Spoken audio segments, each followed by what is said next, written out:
Isabelle Carré, bonjour. Bonjour. Je suis ravi de vous rencontrer, c'est la première fois qu'on se rencontre. Moi aussi, ravie. Je ne vais pas vous représenter parce que je pense que vous êtes suffisamment populaire, néanmoins discrète, hein, les gens vous connaissent sans vraiment vous connaître. Bonjour, Angélique. Émotive. Bonjour Angélique. Vous êtes une actrice, une écrivaine, une réalisatrice.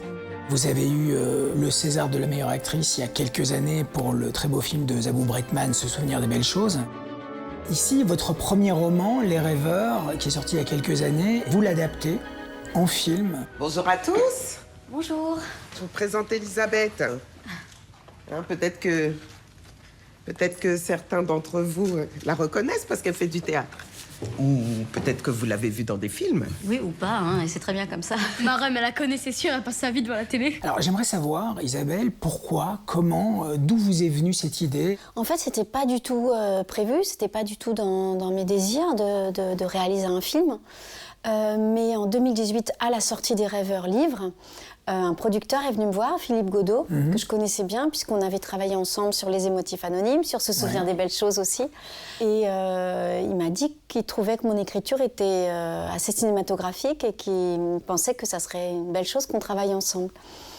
Alors je lui ai dit pas du tout. Pour moi, cette histoire des rêveurs, elle a son endroit, enfin l'endroit d'expression que je considère adéquat pour cette histoire, c'est le livre et rien d'autre. Et puis le temps a passé. Ouais. Et pendant le confinement, j'ai entendu, comme nous tous, les chiffres alarmants sur la détresse psychologique des jeunes. Et je me suis dit que ça pourrait être intéressant de mettre en perspective un des passages du livre qui parle de mon internement quand j'avais 14 ans dans un hôpital de pédopsychiatrie. Mettre en perspective cet événement-là avec ce qui se passe pour les jeunes en ce moment. Peut-être avant de commencer, je dois vous dire quelque chose. J'ai été internée ici quand j'avais votre âge. Non, je reste pas ici. Si, tu vas rester un petit peu ici. Dimanche, lundi. Je me souviens en CP, quand on apprenait à les écrire. Ces mots voulaient tous dire quelque chose. Mais en fait, ils sont vides. Tout est vide. La Gestapo! Comment ça se passe ce matin? Pourquoi je dois rester ici? Parce que tes parents ont peur que tu recommences. Je pense qu'il y a quelque chose qui était très personnel dans le roman, Oui, encore plus dans le film. oui. Qu'est-ce que vous avez voulu convoquer exactement, Isabelle? J'ai eu honte pendant très longtemps. Honte de quoi? D'avoir voulu attenter à mes jours, d'avoir été dans ce centre de pédopsychiatrie. Ça montrait une fragilité psychologique dont j'avais honte, une hyperémotivité dont j'avais honte. Donc j'ai bien caché ça sous un sourire. Et puis il y a quelque temps, j'ai rencontré des jeunes, et ces jeunes, lors d'un tournage qui était dans un institut, un hôpital comme celui que j'avais fréquenté. Et à ces jeunes, je leur ai parlé et je leur ai dit, vous savez, moi aussi j'étais là quand j'avais votre âge. Et j'ai vu l'effet que ça produisait sur leur regard. C'est ta première fois, hein? T'as fait quoi? J'ai vidé l'armoire à pharmacie. Pourquoi vous me regardez comme ça? Vous avez pas autre chose à foutre? Mais qu'est-ce qu'on se fait chier ici? Qu'est-ce que vous avez à nous proposer à part des cours de cuisine et des médocs? J'ai l'impression qu'avec le temps, vous permettez beaucoup plus de choses. Vous vous permettez d'écrire déjà. Là, vous vous permettez de réaliser. Ouais. Est-ce que cette volonté pédagogique, dans le bon sens du terme, est quelque chose qui vous aide à vivre mieux? C'est mon souhait que ça puisse aider les autres, c'est sûr. C'est pas un ego trip. Donc depuis que je travaille sur ce thème, c'est-à-dire les enfants en détresse psychologique et cet univers qu'est la pédopsychiatrie, c'est hallucinant comme tous les gens autour de moi me disent moi c'est ma sœur, moi c'est mon fils, moi c'est ma belle-fille, moi c'est... Je n'en reviens pas. Je n'en reviens pas et ça me sidère et je me dis vraiment qu'on est à un moment dans la société où on n'a pas pris la mesure de ce phénomène-là. Ce matin et à tous les cours qu'on aura ensemble durant cette semaine de vacances, je vais vous parler de la pièce de théâtre que vous verrez samedi, de ma passion pour le théâtre et pour les mots en général. Et vous me parlerez de vos lectures? Ouais. On fera pas que lire, si. Ah non, on écrira surtout.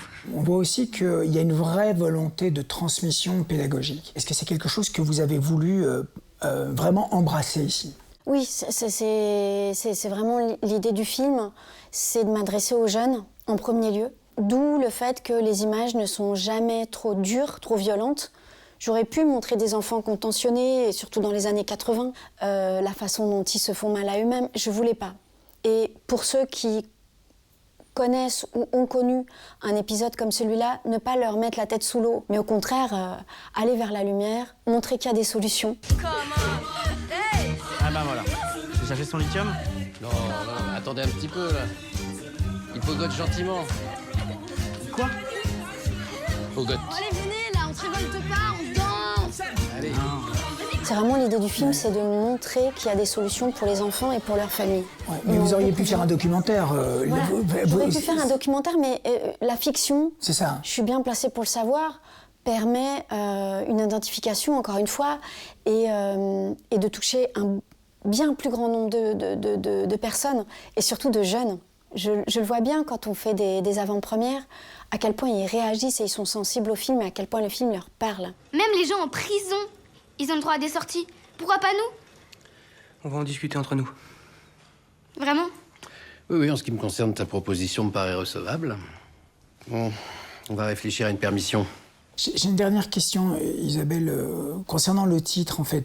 Quelle est l'idée, en fait, de ce titre? C'est l'idée d'une époque, c'est le rêve d'une époque, c'est le rêve comme échappatoire, comme solution? Oui, c'est le rêve comme un échappatoire, et plus globalement, la fiction comme un échappatoire. Et je veux le dire et le redire, l'art-thérapie pour les jeunes, ça marche.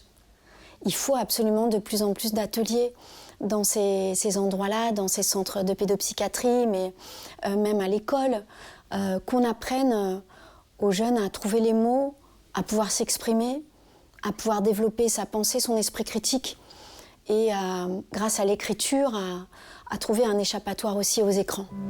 Tes émotions, tes blessures ne vont pas t'abandonner, jamais. Et sans le savoir, tu as puisé en elles. Et c'est ça qui va faire de toi une actrice.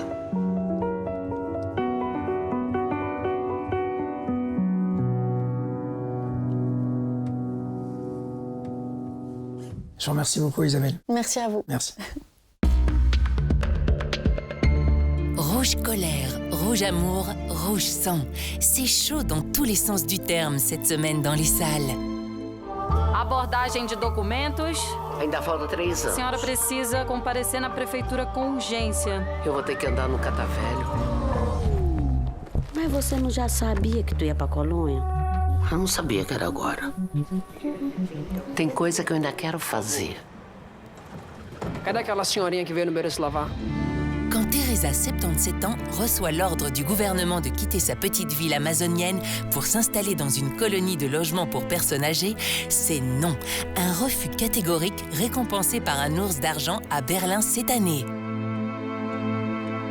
Comunque a me fa strano andare a cena a casa sua. Certo, ci perdiamo i tempi. No, ragazze, è troppo buio. Fretti. La luce dall'alto? Sei pazza? Questa scelta minigonna e stivaletto mi sembra molto equivoca. E noi siamo equivoche. Ti ha fatto strano l'invito a casa? Strano? Non. Une soirée, 2 inconnus et une chance de tomber follement amoureux. Voilà le pitch a priori classique que le réalisateur italien Paolo Genovese a choisi de mettre en scène. Mais quand les amis intimes s'improvisent coach de vie, rien ne va plus. Welcome back to the Paranormal Paranoids. Today we're taking our first foray into the abandoned town of Shelby Oaks.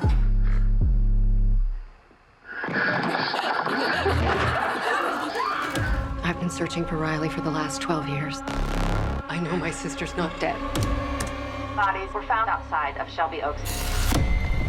Obsédée par la disparition de sa sœur, une femme s'engage dans une quête désespérée qui la conduit au cœur d'un mystère terrifiant. Fan des cultissimes Blair Witch Project ou Paranormal Activity, ce film d'horreur est fait pour vous.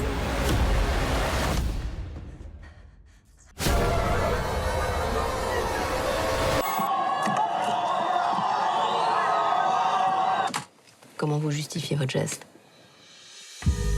Nous sommes enquêteurs à l'IGPN, la police des polices. Nous enquêtons sur les fautes que peuvent commettre certains policiers. C'est une infirmière de l'hôpital qui m'a dit de venir ici pour porter plainte pour mon fils Guillaume. C'est à la manifestation de samedi. Un policier qui lui a tiré dessus avec un flashball. Les flics, là, qu'on fait ça, vous les avez retrouvés? Putain, mais il a rien fait. Ces fils de pute, ils l'ont défoncé alors qu'il a rien fait. Mais tu baisses d'un ton, là. Mais si c'est ma parole contre la leur, ça sert à rien. En sélection officielle à Cannes cette année, le nouveau film de Dominique Moll, lauréat de 6 Césars pour La Nuit du 12, zoome sur les violences policières. Pour tenter de démonter les tensions internes, l'épatante Léa Drucker se glisse dans la peau d'une inspectrice de l'IGPN, la police des polices. Noces d'argent pour le plus ensoleillé des festivals.